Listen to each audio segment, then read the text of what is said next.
दादी माँ, दादी माँ, आज हमें एक नई कहानी सुनाओ ना।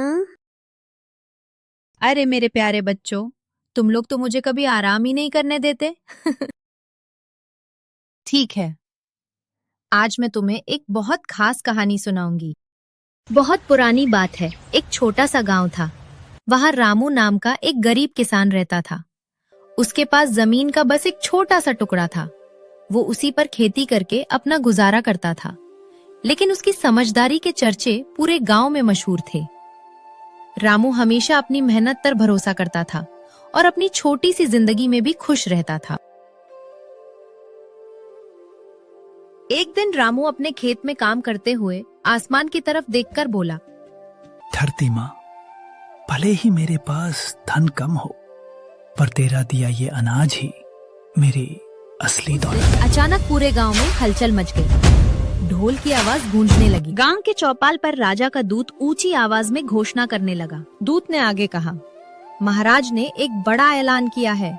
जो भी व्यक्ति उनके 3 सवालों का सही जवाब देगा, उसे इनाम में मिलेंगी 100 सोने की मोहरें। ये सुनते ही लोगों में फुसफुसाहट शुरू हो गई। 3 सवाल? आखिर कैसे सवाल होंगे?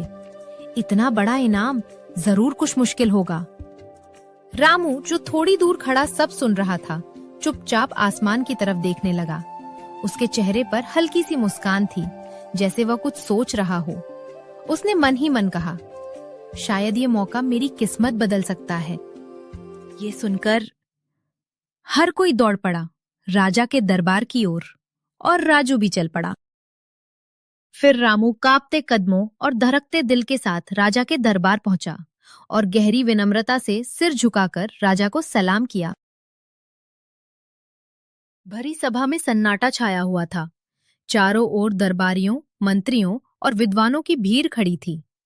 तभी राजा अपने सिंहासन से उठे और गहरी आवाज में बोले, सुनो, आज हम तुम सब की बुद्धि की परीक्षा लेंगे। फिर अचानक खामोशी। राजा ने पहला सवाल पूछा, कौन सी चीज है जो धूप में भी नहीं सूखती? सभा में सन्नाटा। लोग एक दूसरे का चेहरा देखने लगे। राजा ने दूसरा सवाल पूछा, कौन सा दुश्मन है जिसे तलवार से नहीं मारा जा सकता? कुछ विद्वान सिर झुकाकर सोचने लगे, पर जवाब किसी के पास नहीं था। राजा ने तीसरा सवाल पूछा, और बताओ, सबसे बड़ा धन क्या है? पूरी सभा शांत हो गई। बड़े बड़े ज्ञानी भी निरुत्तर खड़े थे। महाराज, पहले सवाल का उत्तर है पसीना। जो धूप में जितना निकलता है उतना ही बढ़ता है। वो कभी नहीं सूखता, क्योंकि वो मेहनत की निशानी है। सभा में हलचल। लोग एक दूसरे को देखने लगे। रामू ने आगे कहा, दूसरे सवाल का उत्तर है गुस्सा। वो ऐसा दुश्मन है जिसे तलवार से नहीं मारा जा सकता। उसे केवल धैर्य और समझदारी से ही शांत किया जा सकता है। राजा ध्यान से सुनते हुए सिर हिलाने लगे। रामू ने अंत में कहा, और तीसरे सवाल का उत्तर है संतोष। क्योंकि जिसके पास संतोष है वही सबसे अमीर है, चाहे वो किसान हो या राजा। पूरी सभा स्तब्ध रह गई।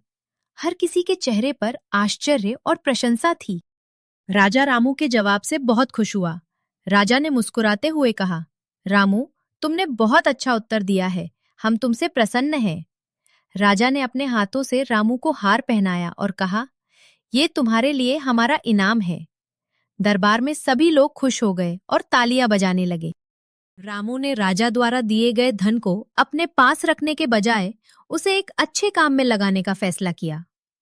रामू ने अपने गांव वालों के लिए एक सुंदर स्कूल बनवाना शुरू किया, ताकि गांव के बच्चे पढ़ लिख कर अपने सपनों को पूरा कर सकें। आज रामू सिर्फ अमीर नहीं बना, बल्कि वो सबके दिलों में बस गया। गांव के लोग उसे गर्व और सम्मान की नजर से देखने लगे। ये कहानी हमें सिखाती है कि सच्ची सफलता वही है जो दूसरों के काम आए,